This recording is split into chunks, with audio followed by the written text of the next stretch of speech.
রাষ্ট্রীয় আন্তর্জাতিক জীবনের প্রত্যেকটা ক্ষেত্রে আদল ইনসাফ এটা করার জন্য আল্লাহ রাব্বুল আলামিন তাগিদ করতেছেন, নির্দেশ করতেছেন।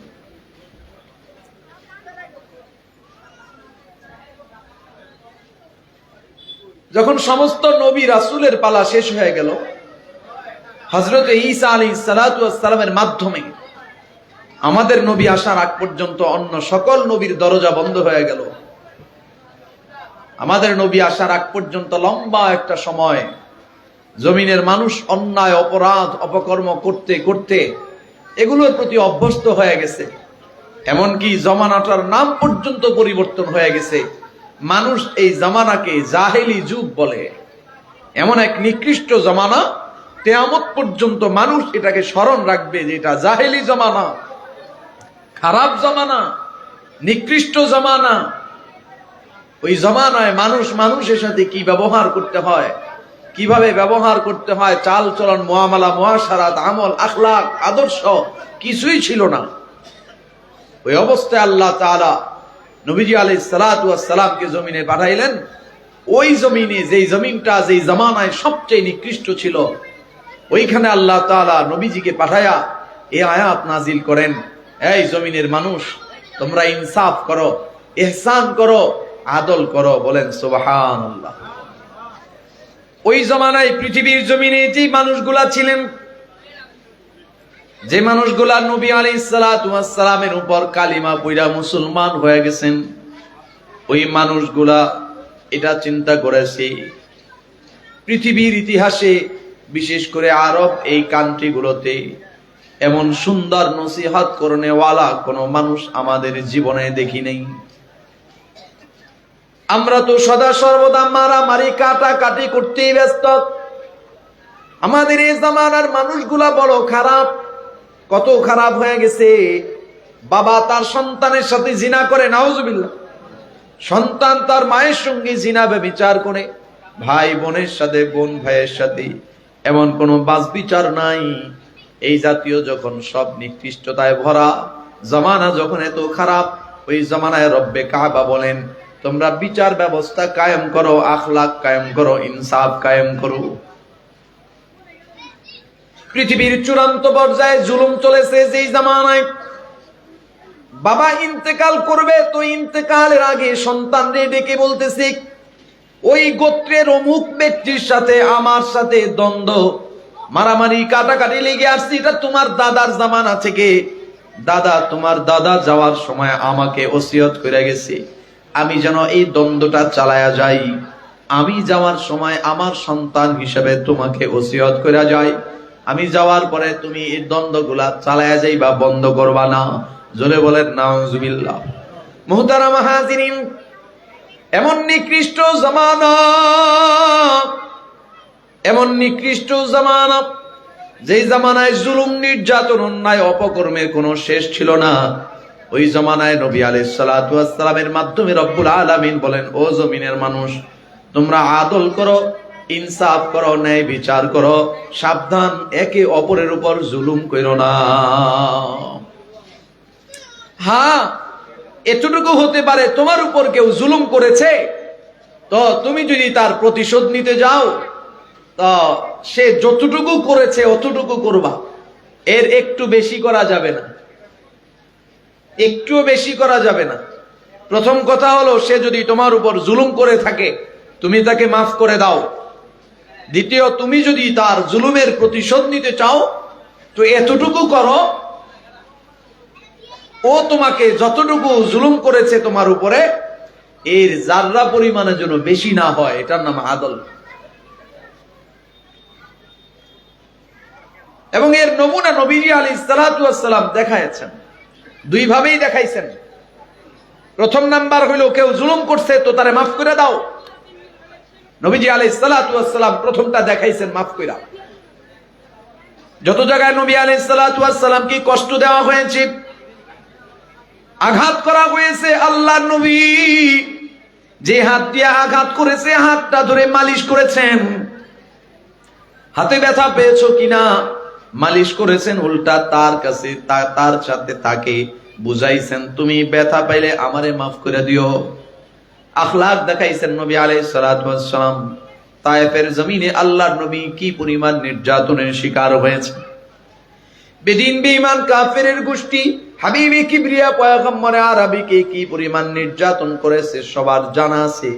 পয়গম্বর ওই অবস্থায় আঙ্গুরের বাগানে যায়েদ ইবনে হারেসা রাদিয়াল্লাহু আনহুকে সাথে নিয়া আঙ্গুরের বাগানে গাছের মধ্যে হেলান দিয়া বসা যায়েদ ইবনে হারেসা রাদিয়াল্লাহু আনহু আল্লাহর নবীর মোবারক শরীর থেকে রক্তগুলা কাঁচায় কাঁচায় ফেলাইতেছে।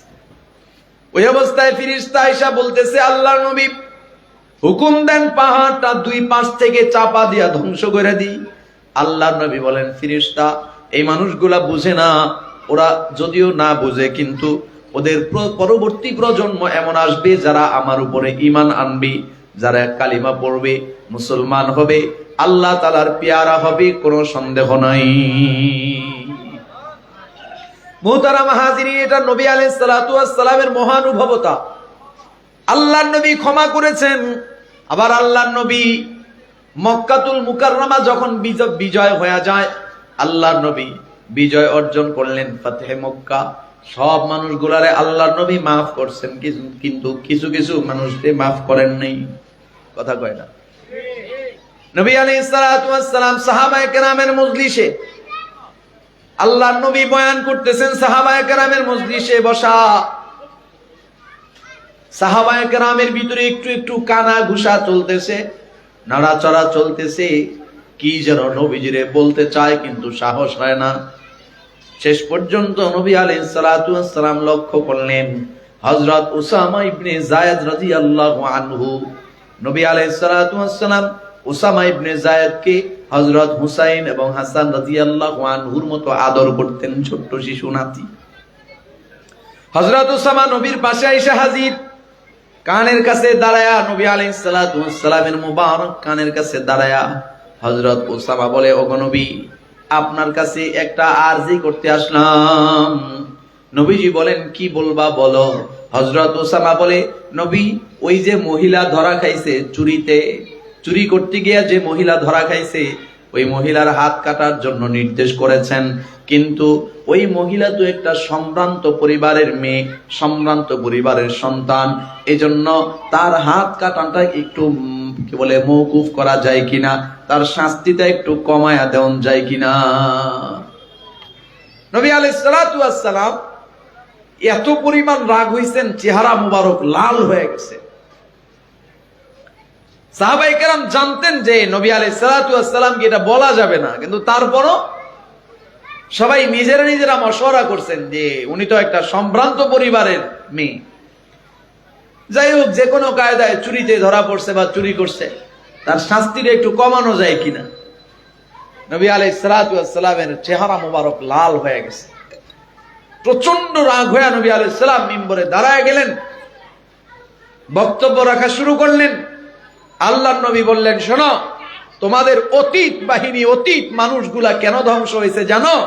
তারা এরকম করত, যখন চোর ডাকাত খুনি এরকম ধরা পড়তো, অপরাধী ধরা পড়তো, তখন তারা এই অপরাধীর ব্যাকগ্রাউন্ড তালাশ করত, কোন অপরাধীর ব্যাকগ্রাউন্ড ভালো। দেখা যাইতো যে অপরাধীটা একটু সম্ভ্রান্ত বা একটু ক্ষমতাবান, তার ব্যাপারে শাস্তি মওকুফ করে দিত, আর যারা দুর্বল অসহায় এইরকম চোর চোট্টাদের হাত কাইটা দিত। এই জন্য ওই জাতিকে আল্লাহ ধ্বংস করে দিছেন। শোনো, আল্লাহর কসম করে বলি, আমি নবী মুহাম্মদুর রাসূলুল্লাহর মেয়ে ফাতেমাও যদি চুরি করতে গিয়ে ধরা পড়তো, চুরি করত, আমি নবী মুহাম্মদ ফাতেমার হাত কাইটা দিতে কুণ্ঠাবোধ করতাম না। বলেন আল্লাহু আকবার। যার নাম আদল। আজকে স্বাধীনতার 53 বৎসর চলতেছে বাংলাদেশ। বিজয়ের এই 53 বৎসরে এদেশের গরিব, দুঃখী, নিরীহ, শ্রমিক, কৃষক, দিনমজুর, রিক্সাওয়ালা, ভ্যানওয়ালা, ঠেলাওয়ালা, অটোওয়ালা, এরকম গরিব শ্রেণী যারা, আমাদের মতো এই গরিব শ্রেণীর মানুষ স্বাধীনতা অর্জনের আগে, অর্থাৎ এদেশ স্বাধীন হওয়ার আগেও যেই রকম অবস্থানে ছিল, দেশ স্বাধীন হওয়ার 53 বৎসর পরেও আজকে ওই রকম, বরঞ্চ কোন কোন ক্ষেত্রে তার চেয়েও বেশি খারাপ অবস্থায়, অসহায় অবস্থায় আছে। কথা ঠিক বললেও ঠিক, না বললেও ঠিক, এটাই ঠিক। একটু জোরে আওয়াজ করে বলবেন, আমরা স্বাধীনতার যুদ্ধ কেন করেছি? এদেশের মানুষকে জুলুম থেকে বাঁচানোর জন্য, এদেশের মানুষকে খুন খারাপি ধর্ষণ এগুলা থেকে বাঁচানোর জন্য, এদেশের মানুষের ক্ষুধা নিবারণের জন্য, এদেশের মানুষের অধিকার প্রতিষ্ঠার জন্য, বুঝেন, এগুলার জন্য জিহাদ করেছি, যুদ্ধ করেছি, আমাদের দেশ স্বাধীন হয়েছে। বলেন, স্বাধীনতার পরবর্তী ৭১ থেকে আজ পর্যন্ত এদেশে আর ক্ষুধার্ত মানুষ নাই? জোরে কন। এদেশে মানুষ খুন হয় না, এদেশের মানুষ গুম হয় না, এদেশের মানুষ ঘরে ঘরে মায়েরা মেয়েরা ধর্ষিতা হয় না, অন্যায়ভাবে মানুষের উপর জুলুম করা হয় না। তাইলে কি স্বাধীনতা অর্জন করলাম? ৫৩ বৎসর পরে নতুন করে আবার আমরা একটা স্বাধীনতা এনেছি ২৪-এর গণ অভ্যুত্থানের মাধ্যমে। কথা বলেন। এই ২৪-এর গণ অভ্যুত্থানের আগ পর্যন্ত এর গল্প বলি, সেটা হলো এই স্বাধীনতার ৫৩ বৎসরে এদেশের মানুষ সেই আগের মতোই জুলুমের শিকার, অন্যায়ভাবে মানুষের বিভিন্ন ভাবে মানুষের উপরে খড়গহস্ত আরোপ করা হচ্ছে। বিশেষ করে এই ১৬ বৎসর বা ১৭ বৎসর মাঠে ময়দানে মসজিদে মাদ্রাসায় কোন ওলামায়ে কেরাম মুহাদ্দিস মুফাসসির বয়ান করতে পারে নাই, কথা বলতে পারে নাই। কোরআন ও সুন্নাহর কথাগুলা বলতে গেলেই চোর চোট্টা বদমাশ দাগাবাজ খুনি ডাকাত সন্ত্রাস দুর্নীতিবাজ চাঁদাবাজ টেন্ডারবাজ এগুলা স্টেজে বসা থাকে। তখন এরা ওলামায়ে কেরামের জবান বন্ধ করে দেয়, মাইক্রোফোন নিয়ে যায়, জেল জুলুম নির্যাতন নিপীড়নের স্ট্রিম রোলার চালায়। বিশেষ করে লম্বা একটা সময় ধরে আমরা খেয়াল করেছি। তো কি স্বাধীনতা অর্জন করলাম? ৫৩ বৎসর ধরে ৯২% মুসলমানের এদেশে মুসলমান কথা বলতে পারে না, মুসলমান কোরআন ও সুন্নাহর বয়ান করতে পারে না। দেখেন, আজ পর্যন্ত বাংলাদেশে কোন হিন্দু বৌদ্ধ খ্রিস্টান তাদের ধর্মীয় প্রচারের অপরাধে তাদের হাতে হ্যান্ডকাপ লাগতে দেখেছেন, পায়ে ডান্ডা বেরি লাগতে দেখেছেন? কিন্তু শুধুমাত্র মুসলমান ইসলামের কথা বলার অপরাধে, বয়ানের অপরাধে, কোরআন ও সুন্নাহর বয়ান করার অপরাধে শাইখুল হাদিসের পায়ে ডান্ডা বেরি লাগছে না লাগে নাই? সুলতানুল ওয়াইজিনের পায়ে ডান্ডা বেরি লাগছে না লাগে নাই? হাকিমুন নফসের পায়ে ডান্ডা বেরি লাগছে না লাগে নাই? যুগে যুগে যুগের পর যুগ কারাগারের অন্ধকার প্রকোষ্ঠে ঢুকে ঢুকে ঢুকে ঢুকে নির্যাতন নিপীড়ন সইতে সইতে কোরআনের একজন পাখি কারাগারে শহীদি মৃত্যুবরণ করেছে না করে নাই? তো কি স্বাধীনতা অর্জন করলাম? একই দেশ, বিশেষ করে মুসলমানের দেশ, এখানে হিন্দু বৌদ্ধ খ্রিস্টান নাস্তিক মুরতাদ তাদের ধর্মীয় বক্তব্য বয়ান পেগোডা গির্জায় বিভিন্ন ভাবে তারা প্রচার করতেছে। কাউরে হ্যান্ডকাপ লাগানো হয় নাই, শুধু ইসলামের কথা বলার অপরাধে হ্যান্ডকাপ লাগানো হচ্ছে। বুঝছেন কি পরিমাণ স্বাধীনতা পাইছি আমরা? একে একে শেষ করেছি, সবার দেখা হইল শেষ, দেখতে দেখতে গোল্লায় গেল আমার সোনার বাংলাদেশ, দেখতে দেখতে গোল্লায় গেল আমার সোনার বাংলাদেশ। স্বাধীনতার বয়স পেরে ৫৩-তে পা দিলাম, নেতারা তো সবই পেল, আমরা বলো কি পেলাম? কথা কয় না। স্বাধীনতার বয়স পেরে ৫৩-তে পা দিলাম, নেতারা তো সবই পেল, আমরা বলো কি পেলাম? শান্তির লাগি কান্দা মরি, শান্তির নাহি কোথাও লেশ, দেখতে দেখতে গোল্লায় গেল আমার সোনার বাংলাদেশ, দেখতে দেখতে গোল্লায় গেল আমার সোনার বাংলাদেশ। মুহতারাম হাজরিন, এই লম্বা একটা সময় চলে যাওয়ার পরবর্তী ২৪-এর গণ অভ্যুত্থান পরবর্তী গণ অভ্যুত্থান নিয়ে কয়েক সেকেন্ডে একটা কথা বলি। ৭১-এর যে যুদ্ধ হয়েছে, সেই যুদ্ধের মধ্যে এদেশের অসংখ্য ওলামায়ে কেরাম সরাসরি সশরীরে জড়িত ছিলেন। অসংখ্য দ্বীনি মাদ্রাসা মুক্তিযোদ্ধাদের আশ্রয় কেন্দ্র হিসাবে প্রসিদ্ধ এখনো জায়গায় জায়গায় আছে। এবং ২৪-এর গণ অভ্যুত্থানে যেদিন সবচেয়ে বেশি কারফিউ ছিল, কেউ বেরোতে পারবে না, গুলি করে রক্তাক্ত করে শহীদ করে দেওয়া হবে, ওই দিনও ওলামায়ে কেরামের নেতৃত্বে কারফিউ ভেঙে ফেলা হয়েছে। দুঃখজনক বিষয় হলো এই কয়েকদিনের মধ্যে আমরা ভুলে গেছি। এখন আমরা বিভিন্ন জায়গায় বৈষম্য করতেছি, ওলামায়ে কেরামকে ৫ কাটায় রাখার চেষ্টা করতেছি। তো এটা একটা বিষয়। দ্বিতীয় আরেকটা বিষয় হলো, গণ অভ্যুত্থানের পরবর্তী পর্যন্ত যতগুলো বয়ান বিভিন্ন জায়গায় করেছি, দেখতেছি যে সে সেম আগের মতো ওই বয়ানের মধ্যে ওলামায়ে কেরামের মাহফিলের মধ্যে বন্ধ করে দেওয়ার চেষ্টা করা হয়।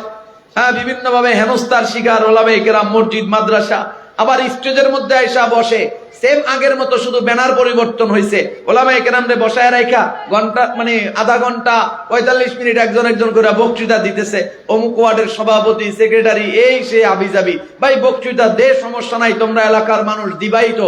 কিন্তু কথা হইল, আমরা এই যে 17 বছর ধরে মাঠে ময়দানে কথা বলছি, স্টেজের মধ্যে চোর চোট্টা বদমাশ গুলো বসা ছিল, যখন তাদের স্বার্থে আঘাত লেগেছে তখনই আমাদেরকে বিভিন্ন ট্যাগ লাগায়া, রাজনৈতিক বক্তব্যের ট্যাগ লাগায় আমাদের বয়ান বন্ধ করে দিয়েছে। এখনো যদি সেই রকম চোর চোট্টা গুলা বদমাশ গুলো বসা থাকে, ওলামায়ে কেরাম যদি কথা বলতে শুরু করে, আবারও তাদের জবান বন্ধ করে দেওয়ার অপপ্রয়াস চালানো হবে।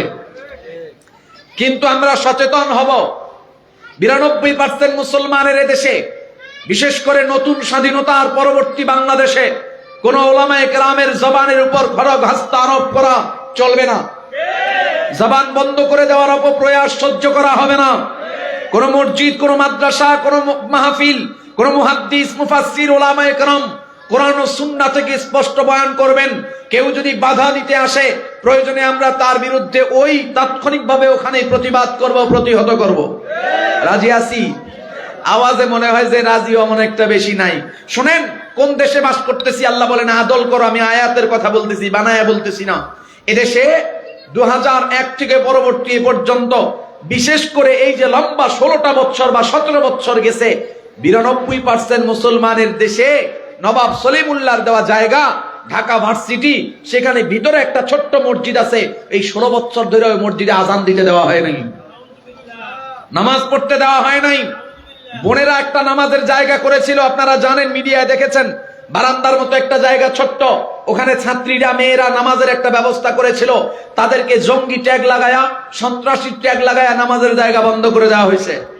শুধু তাই নয়, ঢাকা ভার্সিটির যেই হোস্টেল আছে, সেই হোস্টেলের মধ্যে রমজানের দিনে ছাত্ররা গরুর গোশত পাকাবে, এর জন্য আলাদাভাবে প্রক্টর বরাবর দরখাস্ত লিখতে হয়।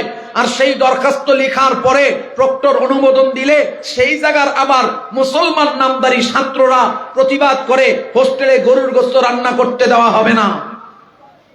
শেষ পর্যন্ত আন্দোলনের কারণে বাধ্য হয়েছে গরুর গোশত রান্না করতে পারবা, শর্ত হইল হোস্টেলে যেই পাতিল আছে এই পাতিলে রান্নতে পারবা না, ভাড়া করে আইনা রান্নতে হবে। কোন দেশে আছি বুঝছেন? ভাড়াটিয়া আমরা, এদেশে ভাড়াটিয়া। 92% মুসলমানের দেশ, মুসলমানের দেওয়া ভ্যাটে, ট্যাক্সে যেই ভার্সিটি চলে, সেই ভার্সিটিতে মুসলমান গরুর গোশত খাবে, এটার জন্য প্রিন্সিপাল বরাবর দরখাস্ত লিখতে হয়। আবার আরেক পার্টি এসে প্রতিবাদ করে যে এখানে গরুর গোশত রান্না করতে দেওয়া হবে না। কারা প্রতিবাদ করেছে জানেন? কারা বিরোধিতা করেছে? বাংলাদেশের সবচেয়ে বড় উগ্র জঙ্গি সংগঠন ইসকনের সদস্যরা। মুহতারাম হাজিরিন, রব্বুল আলামিন বলেন আদল করো। আমি আদলের বয়ান করতেছি। বাংলাদেশের স্বাধীনতার পরবর্তী পর্যন্ত, 71 পরবর্তী পর্যন্ত আমরা এদেশে বিচার কার্যের মধ্যে কোনো আদল দেখি নাই। কথা কয় না?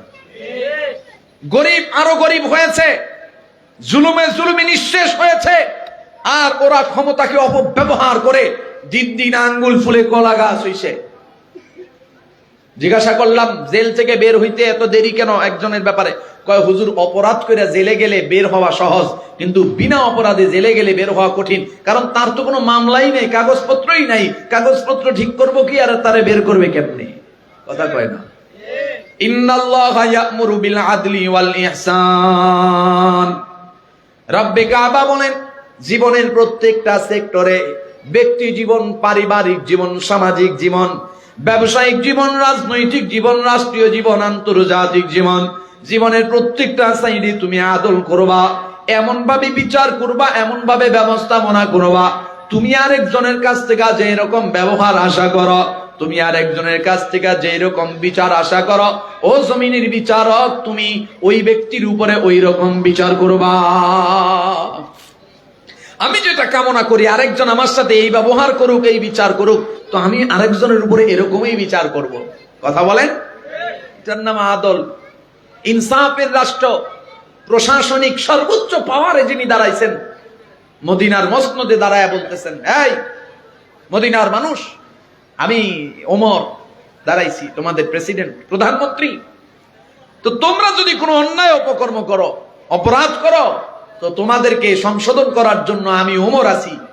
আমি ওমর যদি কোনো ভুল করে ফেলাই, আমাকে সংশোধন করার জন্য তোমাদের মধ্যে কেউ আছো কি? আল্লাহু আকবার বলবেন না?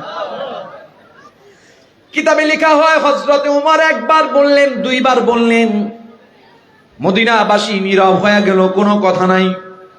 তৃতীয়বার বলার পরে মসজিদে নববীর এক কন্যার থেকে এক নওজোয়ান দাঁড়ায় গেলেন, একেবারে জীর্ণ শীর্ণ পোশাক, তরবারিটা খাপ থেকে বের কইরা আমিরুল মুমিনিন ওমর আব্দুল খাত্তাব রাদিয়াল্লাহু আনহুর দিকে তাকায়া বলেন, ও ওমর, আপনি প্রেসিডেন্ট, আপনি প্রধানমন্ত্রী, আপনি জানা রাখেন, এই মদিনার মানুষ যদি কোনো অন্যায় করে, কোনো ভুল করে, রাষ্ট্রীয় কোনো আইন যদি না মানি, তাকে সংশোধন করার জন্য আপনি ওমর রয়েছেন। ও ওমর, জানা রাখেন, আপনি যদি প্রেসিডেন্ট অবস্থায়, ক্ষমতায় থাকা অবস্থায় আপনার পূর্ববর্তী দুইজন প্রেসিডেন্ট, যিনি পয়গম্বরে আরবি মুহাম্মাদুর রাসূলুল্লাহ সাল্লাল্লাহু আলাইহি ওয়া আলিহি ওয়াসাল্লাম এবং খলিফাতুর রাসূল হযরত আবু বকর সিদ্দিক রাদিয়াল্লাহু আনহু, দুইজনের রাস্তা থেকে যারা পরিমাণ যদি সরে যান, আপনি এক ওমরকে শায়েস্তা করার জন্য, সংশোধন করার জন্য আমি যুবকের এক তরবারি যথেষ্ট।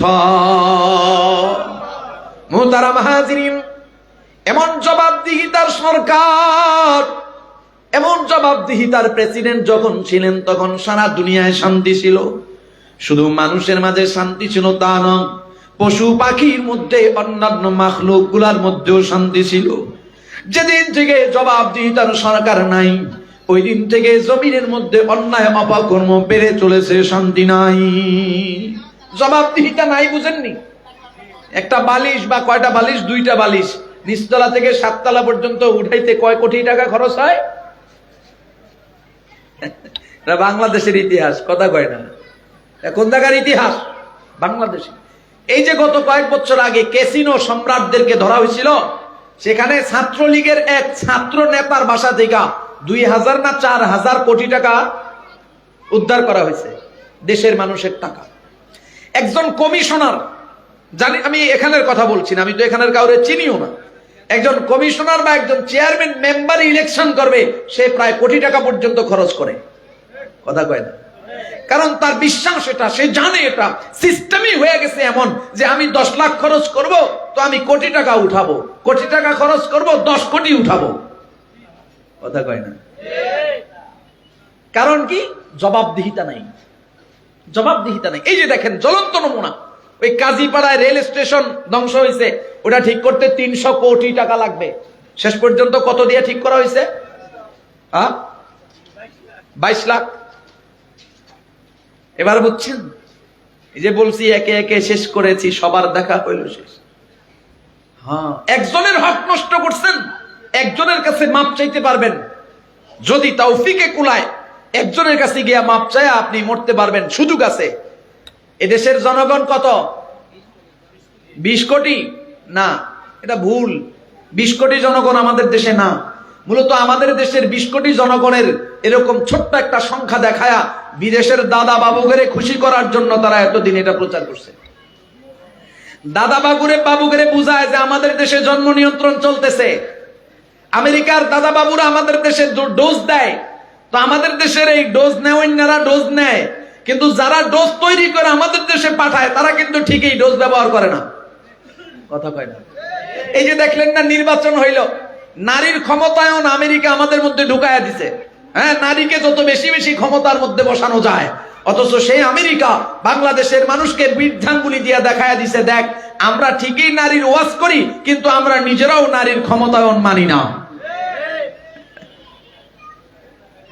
তাদের দেওয়া টিকা, করোনার টিকা, আজকে সারা বাংলাদেশে মহামারী আকার ধারণ করেছে, অ্যালার্জি মহামারী আকার ধারণ করেছে, অথচ তারা ঠিকই নিরাপদ, দিব্যি ঘোরাফেরা সুস্থ।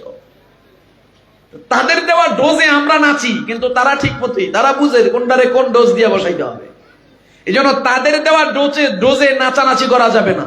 মূলত হলো কোরআন ও সুন্নাহ অনুযায়ী, কোরআন ও সুন্নাহ অনুযায়ী জবাবদিহিতার মানুষ যখন আমাদের উপরে থাকবে, আমাদের মসনদে থাকবে, আশা করা যায় আমরা তার কথা মানতে পারবো, আমাদের দেশ শান্তিতে চলবে। এখন নতুন করে গণ অভ্যুত্থানের পরে আমাদের দেশে যে উপদেষ্টারা রাষ্ট্র চালাচ্ছেন, আমরা তাদেরকে সাধুবাদ জানাই, পাশাপাশি আমরা তাদেরকে একটু সতর্কও করে দিতে চাই। এদেশে গত 18 বছর 16 বছর এরকম চোর চোট্টা দাগাবাজ মাস্তান খুনি গুমি গায়ক গায়িকা নায়ক নায়িকা চরিত্রহীন লম্পট এগুলো আমাদের মাথার উপরে সংসদে বসা ছিল। আগামীর বাংলাদেশেও যদি আবারও সেই রকম চিত্রকার নাট্যকার গায়ক গায়িকা বাদক বাদিকা এদেরকে যদি আবারও আপনারা স্থান দেন, তাহলে আমরা কি যেই কদু সেই কদু। মোহতারাম হাজিরিন, মূল কথা হলো আল্লাহ তাআলা আদল করতে নির্দেশ করছেন। ইনসাফ আর আদলের রাষ্ট্র কায়েম করতে হলে ঈমান ইসলামের বিকল্প নাই। কথা বলেন। আল্লাহ তাআলা 3টা কাজ নিষেধ করেছেন, ওয়ায়ানহা আনিল ফাহশাই ওয়াল মুনকারি ওয়াল বাগই। আল্লাহ বলেন, এই অন্যায় কাজ করবা না, অশ্লীল কাজ করবা না, অনর্থক কাজ করবা না। অন্যায় অশ্লীল অনর্থক গর্হিত কাজ থেকে আল্লাহ নিষেধ করেন। এই কাজগুলো আমাদের ঘরে ঘরে সমাজে সমাজে বেশি। সবচেয়ে বড় একটা অশ্লীলতা ঘরে ঘরে চলতেছে, 1 মিনিটে শেষ করি তাকান। সবচেয়ে বড় একটা অশ্লীলতা আমাদের ঘরে ঘরে চলতেছে, যেটাকে আমরা অশ্লীলতা মনেই করি না। সেটা হলো বয়স্ক নওজোয়ান দামরা যুবক, সে হাফ প্যান্ট পরছে, নাভির নিচের পশম দেখা যায়, হাঁটুর উপরের এই একটু হাফ প্যান্ট পইরা ঘরে যুবতী বোনটার সামনে মায়ের সামনে ঘোরাফেরা করে। নাই আপনাদের এখানে?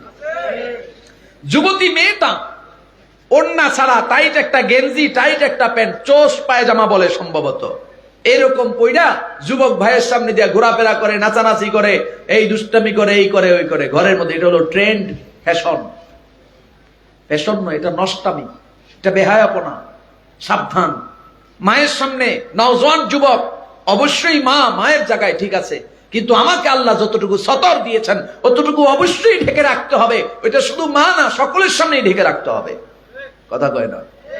মেয়ে ভাই ঠিক আছে মাহরাম, কিন্তু মাহরামের সামনেও যতটুকু সতর, এর বাইরে দেখানোর কোনো বিধান নাই। আজকে যুবকরা এরকম হাফ প্যান্ট পরে সকালবেলা মোটরসাইকেল লয়ে বাইরে হয়, ওই যে চাক্কা জুতা পরে বাইরে হয়, ব্যায়াম করে রাস্তায়। আবার মেয়েরা মোটরসাইকেল চালায় বের, এগুলো ফ্যাশন বের হয়েছে। ফ্যাশন না, এগুলো অশ্লীলতা। আল্লাহ তাআলা আমাদেরকে সকল গর্হিত অন্যায় অশ্লীল কাজ থেকে বেঁচে থাকার তৌফিক দান করেন। মা আলাইনা ইল্লাল